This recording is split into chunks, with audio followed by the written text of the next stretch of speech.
They didn't torture me. They didn't interrogate me.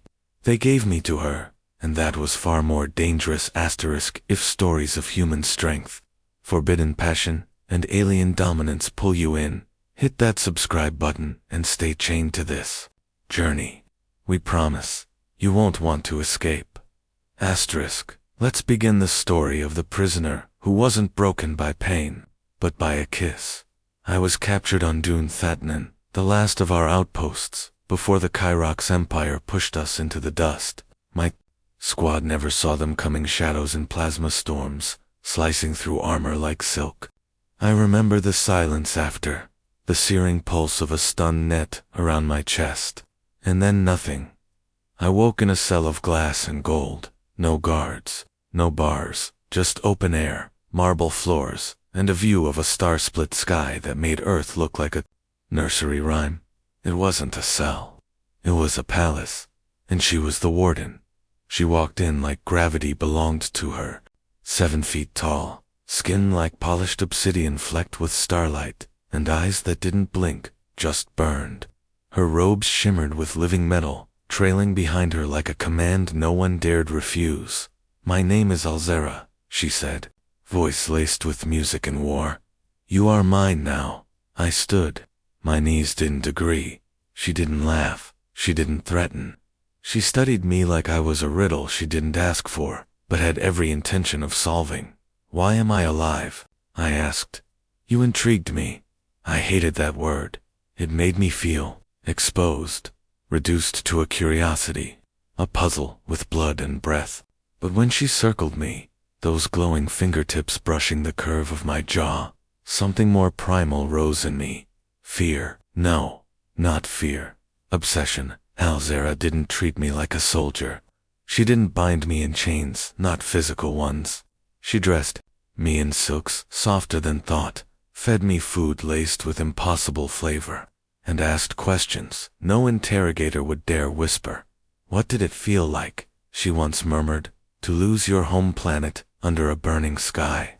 I should have spat at her, should have shouted the anthem of Earth's fallen. Instead, I whispered, "Like holding your breath while drowning." She touched my chest then, right over the heart, and lingered.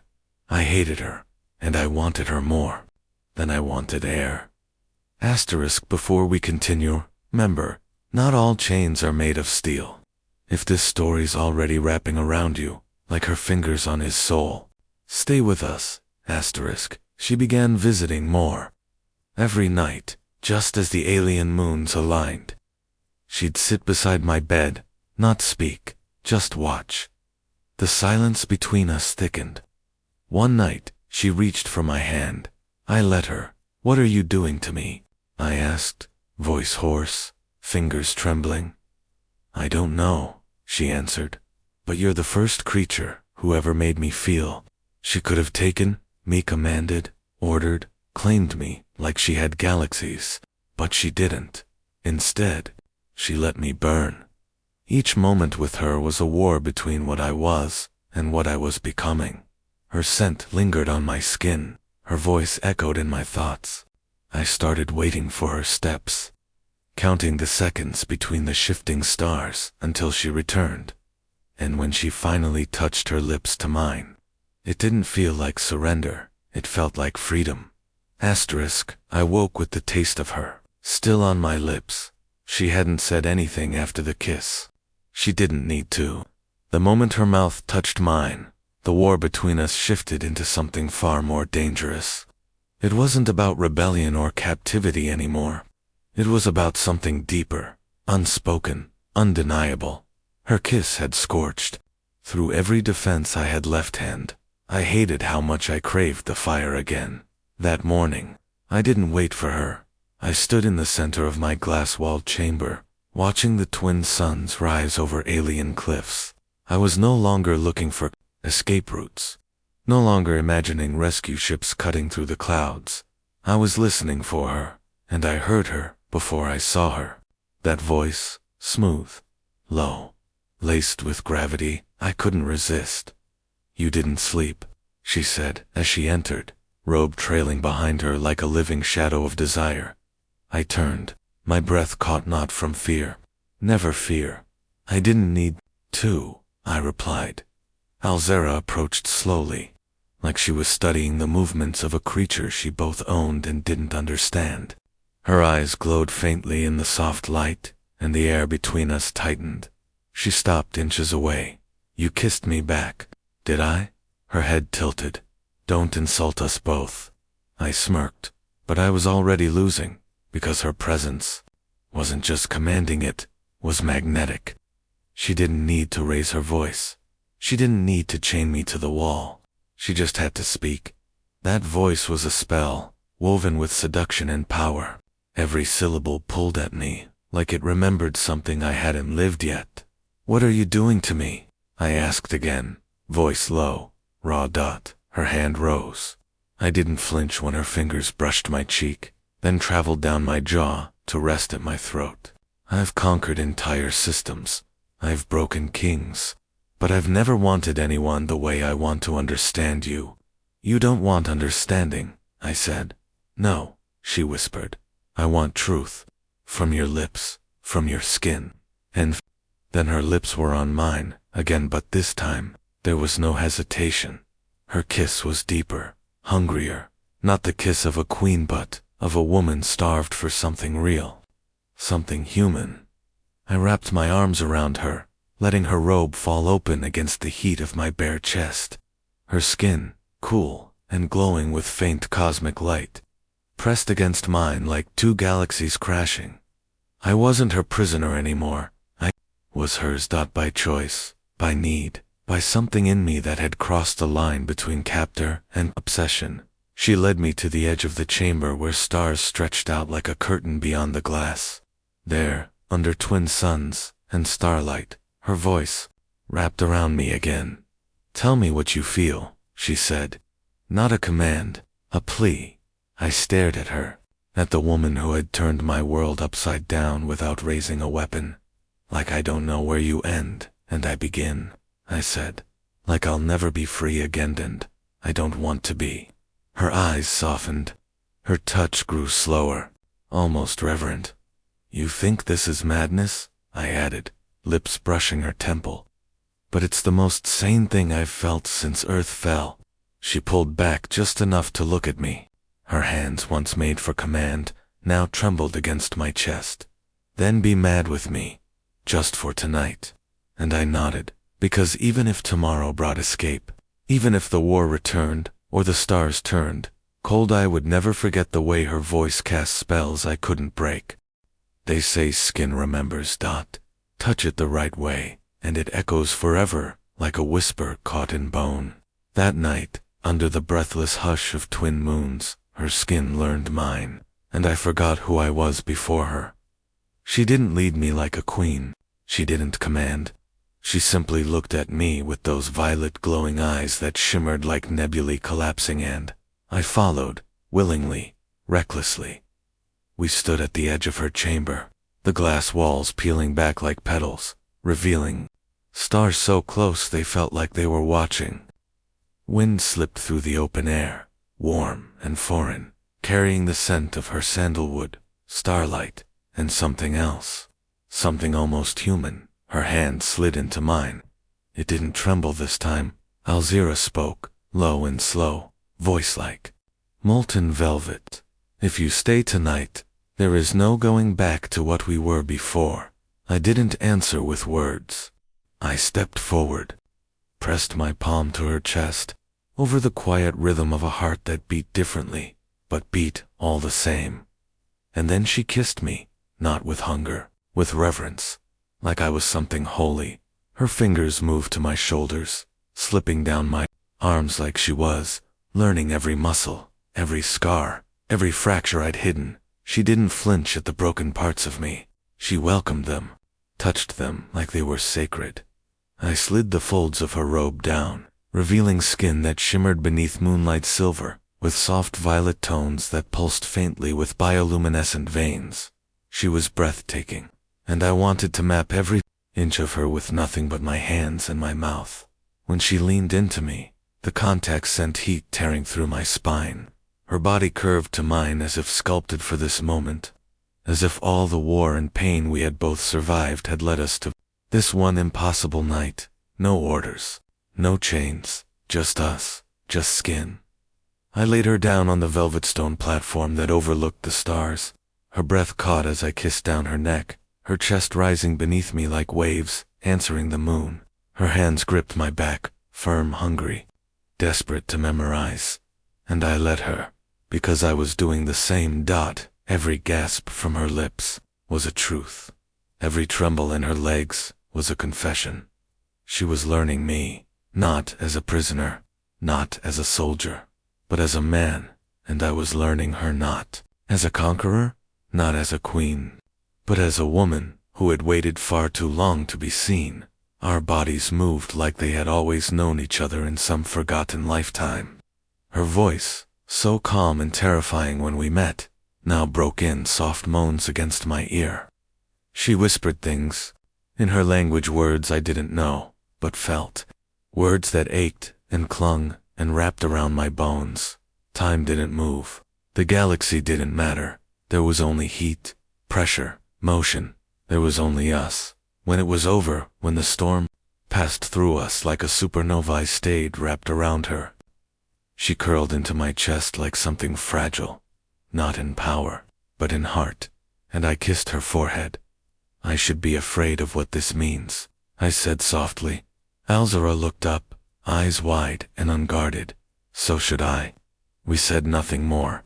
We didn't need to. Because that night, her skin learned mine, and neither of us would ever be the same again.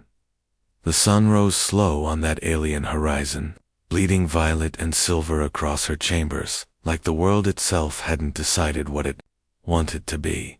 It was beautiful. Too beautiful for what came next.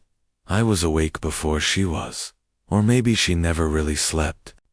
Her body rested in the crook of my arm, skin warm against mine, breath slow measured, but her fingers were gripping my chest like she was afraid I'd disappear the second she let go. Maybe she was right, because I'd been planning to leave, not out of fear, not even out of duty, but because what we had, it wasn't supposed to happen. Not between a human prisoner and an alien queen who ruled star systems with her will alone. Whatever burned between us, this ache, this fire, it couldn't survive the truth of what we were. But when I moved to sit up, her grip tightened. Don't, she whispered, eyes still closed. I felt you leave. Her voice cracked on the last word. I froze. She finally opened her eyes, and they weren't glowing. Not like usual. They were dimmed, vulnerable, terrifyingly real. I woke alone once, she said. On the night my twin sons collapsed into war and I lost my people. I remember the silence, the ache, and now I find it again here, in your absence. You're not alone, I whispered, brushing her cheek. Not now. Then why do you keep trying to be? I didn't have an answer. Because every part of me wanted to stay in her arms, to forget the war, the past, Earth. But another part, the part raised to fight, to resist, to survive, was screaming. That voice that always told me love was a luxury soldiers couldn't afford. But she wasn't letting go. She rose to her knees, wrapping herself around me like I was the last truth she had left. And maybe I was. You don't belong in a cell, she said softly. But you also don't belong back in a war that doesn't want you anymore. Her forehead pressed to mine. I saw your memories, she whispered, when we touched. I felt your pain, your loss. The world that made you broke you and left you with nothing but defiance. That defiance kept me alive. But it won't keep you loved. The silence between us shattered like glass. I reached for her then, not as a prisoner. Not as a man clawing toward freedom, but as someone falling into something far more dangerous. Trust. I kissed her, because words weren't enough. Because this wasn't logic or war. It was gravity pulling us back into each other. Even as everything tried to tear us apart, she kissed back harder, deeper, needier. Her arms trembled around me, and I knew this wasn't just lust. It hadn't been for a long time. She held me. like she was trying to memorize my shape, my scent, my breath, like she knew this might be the last morning, and still, she didn't let go. When we finally pulled apart, her voice was barely a whisper. You don't have to belong to this galaxy, just belong to me.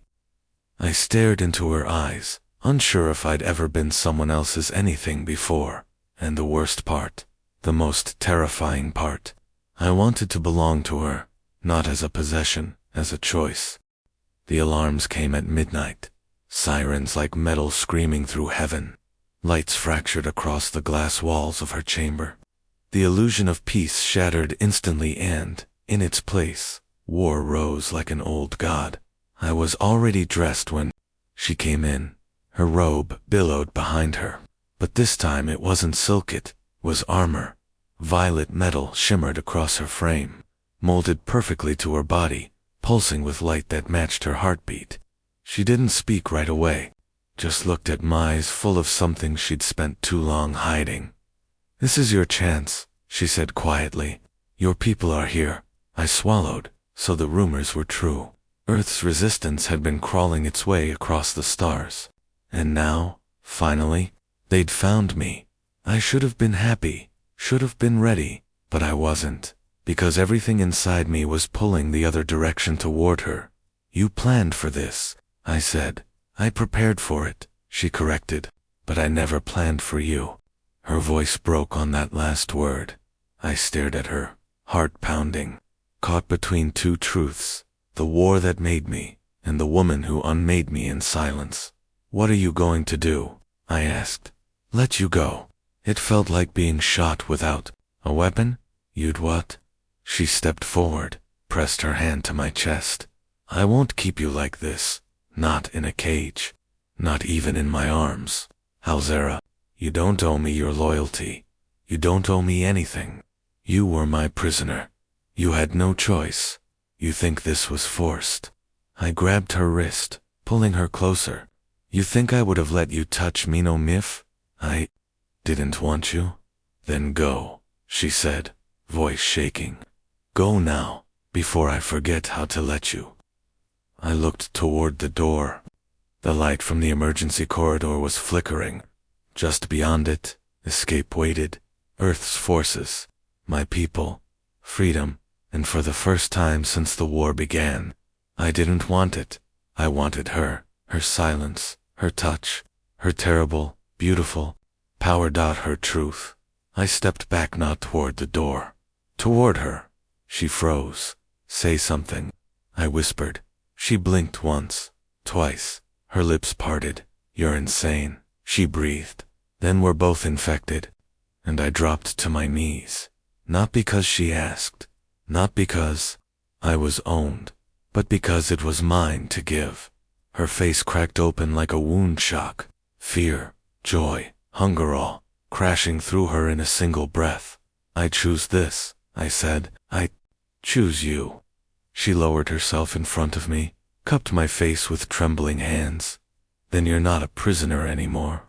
No, I said, smiling softly. Now I'm yours. And she kissed me like that night would be our last. Because it might be. Outside, the resistance breached the outer gates. Sirens wailed. Power shifted. Galaxies threatened to collapse. But in her chamber, where starlight touched skin and devotion, drowned out Dutia, human knelt. A queen wept, and love violent. Impossible. Forbidden love wrapped around them like chains. Neither of them ever wanted to break. End of final part. You've now completed. I was her prisoner, she was my obsession.